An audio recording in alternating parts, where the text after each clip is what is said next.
We begin the story by listening to the narration of a boy telling the tale of Fenrir, an S-rank monster capable of destroying a large city all by itself. Once a village constantly attacked by this beast spent all its money to hire the boy's group, the Flaming Dragon Fangs. That night, Fenrir appeared out of nowhere and hurled a boy who was watching their party far away. At that moment, we see that the supposed leader of the Flaming Dragon Fangs ordered Bandana into action. Upon hearing the command, she fired a metal cable around the beast's body to restrain it. However, Fenrir bit through the cable and threw the girl against the wall, dealing serious damage to her. While some mourned, others triumphed because right after, it was the party's healer's time to shine, restoring their allies' health.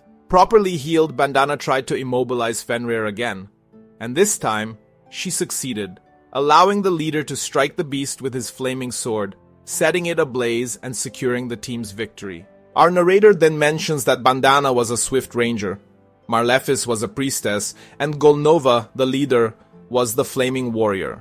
After defeating Fenrir, the Flaming Dragon Fangs became local heroes. The person narrating this story is none other than the young boy who took that initial hit.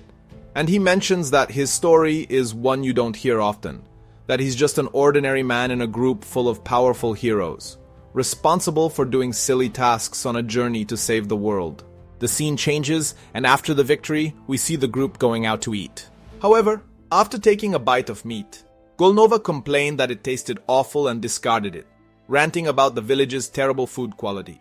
Our protagonist, named Kerr, quickly rushed to clean up after the leader, and then Golnova told him to cook something good to eat. With a smile, the boy assured them he'd handle it, while Bandana remarked that they should enjoy it because it would be Kerr's last meal with them. Confused, the boy asked what he had done wrong, while the jerk, Golnova, asked what he had done right, since he was useless anyway.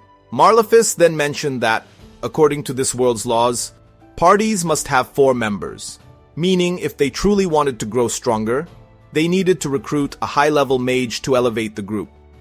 Meanwhile, Bandana pointed out that while Kerr carried their luggage, he was actually dead weight himself. As a last resort, Kerr literally begged the leader for mercy to stay on the team, but Golnova kicked him in the ribs and told him to shut up. After that, Kerr reflected that, in reality, his story was all too common, that of a powerless man who traveled with strong heroes only to be discarded, now with nowhere to go. The scene shifts, and after hitching a ride on a wagon, Kerr arrived in a city with only a few coins from his last paycheck from his former team and headed to the job hollow to look for work. Upon entering, he was promptly greeted by a clerk who mentioned she was from the Samaila branch of the Job Hollow station. Since he was job hunting, she explained that he needed to go through an interview and an aptitude test. Sitting down to begin the interview, she asked for his name and age, to which he replied, Kurt Rockhands, 15 years old. She asked where he was from, and he answered, Hast village in the Sheen Mountains. When asked about his work experience, he said he performed various simple tasks for the Flaming Dragon Fangs Adventurer group. The clerk believed that even though he had been fired, having that job on his resume was a big advantage, making Kurt grateful that Golnova and his former teammates had given him that opportunity. Next, our protagonist underwent an aptitude test, where she explained that aptitudes were talents granted by God, suggesting they might uncover hidden talents in him. Aptitudes range from G rank to SSS rank, explaining that someone with low sword aptitude might not even cut steel, while someone with higher aptitude could do it easily with the same sword. Kurt hoped for a big turnaround in his life with this test, though I honestly doubt it. Then, the results came in, and as expected, our protagonist didn't surpass G rank in any combat skill, meaning things looked bad for him, as this would severely limit his job prospects. However, the woman reminded him there were trade jobs, and that they hadn't tested his smithing or alchemy skills yet because the technician wasn't present. Kurt would have to wait about a week to see if he was any good at those. Our protagonist, however, told her he didn't have enough money to stay in the city that long. So she thought of another test and asked him to lift a sandbag in the room. Upon touching the bag, he felt his mana being drained, and though he managed to lift it, he soon felt an absurd weight and ended up straining just to hold on. The test evaluator then declared that if he was that strong, he could handle construction work. She mentioned that a border town in the Margraviate of Tycone was looking for people to repair its walls, and Kurt was happy to have found a job. The scene changes, and later, when approaching the construction foreman with his referral letter, the man looked at our protagonist's scrawny physique and doubted his ability. But since they were short-staffed, he'd have to do. He then gave Kurt instructions to make cement and repair the wall. Kurt was about to ask if he should infuse the cement with mana to strengthen it, but the foreman cut him off, saying he'd be back in 3 hours to check, and expected at least half a barrel used by then with pay depending on performance. Watching his boss leave, Kurt figured mana infusion was such a common procedure that the man didn't think it needed explaining.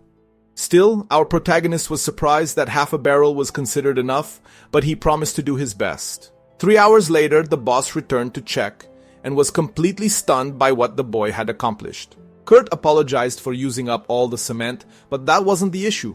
What had actually happened was that Kurt, who we can already tell is OP, had managed to repair a third of the massive wall in that short time.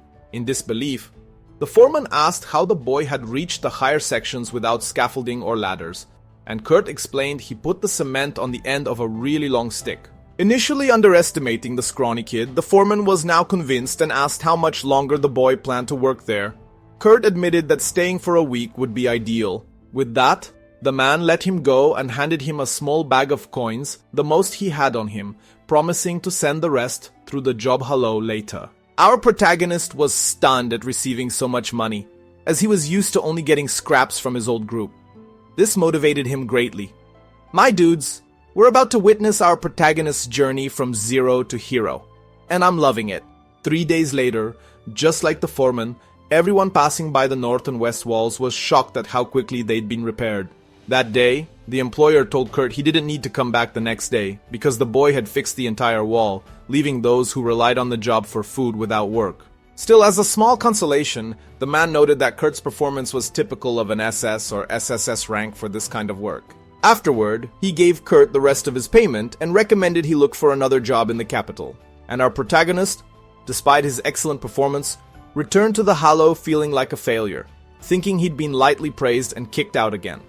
During another conversation with the clerk, he saw a girl arguing with an employee. Kurt's interviewer went to resolve the dispute and learned the client wanted to hire a minor, but insisted on paying based on results with no upfront payment, no guarantees. Since that was the case, the clerk suggested the client recruit investors to develop the mine, but the girl argued that the mountain would be confiscated if she didn't pay taxes within a week. Butting into the conversation uninvited, our protagonist offered to take the job since he'd always dug in his village's mines. The employer wasn't thrilled with our protagonist's stick-like build, preferring a tough-looking dwarf instead. The clerk warned that she was asking for too much. To get that, she'd have to fork over 10 silver coins, which she clearly wasn't willing to do. So the deal was to take this kid. Finally, after the client left unsatisfied with her new employee, the Hollow clerk remarked to her coworker that Kurt was too nice and that with his looks, he could work in leisure lodgings, and y'all know what she's implying, right? At that moment, the other clerk handed Miss Kerschel a card with the rest of the payment the boy was owed for repairing the wall. The woman looked at the amount 200 gold coins and freaked out so hard she lost her balance and fell backward after tripping over the sandbags Kurt had lifted. Actually, her coworker mentioned those weren't sandbags but mana measuring sacks, which grow heavier the more magical energy a person has, though they usually don't react to ordinary people. To activate them, you'd need court mage level mana. Hearing this, Kerschel picked up the sack and felt its weight. Though she didn't find it that heavy, she remembered Kurt struggling immensely to lift it and began wondering just who is this guy? Because he's ridiculously OP. The scene changes, and we see him taken to work in a remote area where there was only a small tent, which he and his boss would have to share, according to her. Kurt said he couldn't possibly share a tent with a woman as beautiful as Miss Ulysses. This statement left the woman completely flustered, thinking the boy was mocking her. But Kurt swore he'd never seen anyone as beautiful as her. In his 15 years of life bold and smooth, this guy's already competing for protagonist of the season. Ulysses, frozen in embarrassment, didn't want to hear anymore and told the boy to shut up. Later, she mentioned she'd been an adventurer since she was 10 years old, so there was no way she could be considered beautiful. With that, she handed our protagonist a messily wrapped meal, and Kurt thought it was amazing since it had been so long since someone cooked for him. He thought to himself that Golnova and the others never ate with him, unlike this new boss who seemed really cool. The scene changes again, and we see our protagonist struggling absurdly to keep his eyes shut. At that moment, he decided to turn over to check if his boss had fallen asleep. However, when his gaze landed on her, he noticed she was only wearing underwear on her lower half, forcing him to cover his mouth to to muffle a shocked gasp. Afterward, he cursed Yulichia for being so careless. After all, he was still a man. With that, the poor guy stepped outside the tent to catch his breath. Pretending to sleep, she smirked to herself, thinking she'd use this exact strategy to test whether Kurt was the type to take advantage of her. Yet he'd proven genuinely kind, not to mention handsome, and way too fun to tease. The next day, she found her employee had slept outside the tent all night and noticed he'd fixed the button on her coat. Grateful, Yulichia thought maybe Kurt was in the wrong profession, but since he was here, she announced they'd start working soon. She needed to earn 10 gold coins that week.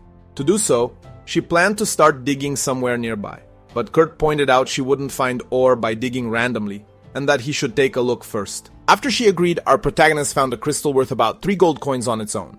The scene progressed, and soon after, Kurt examined the surrounding rocks in record time and extracted a large quantity of crystals. Impressed, Yulichia asked if the next step was to sell them, but he explained that all except the first one were too small to be worth much, and that the real profit would come from turning them into magic crystals. Yulichia thought there were fewer than 10 magic artisans in the kingdom capable of that, but in a matter of seconds, her new employee performed the process with monstrous ease, something that normally took an hour. As night approached, Yulichia said goodbye to the boy to sell the magic crystals, planning to return the next morning, while Kurt decided to stay and work on a few things. Upon arriving in town to sell the items, Yulichia was questioned at the counter about documents for foreign crystal sales, but she informed them these were domestically produced. Confused, the soldier asked which workshop she belonged to, so she showed a necklace proving she was an adventurer in direct service to the royal family,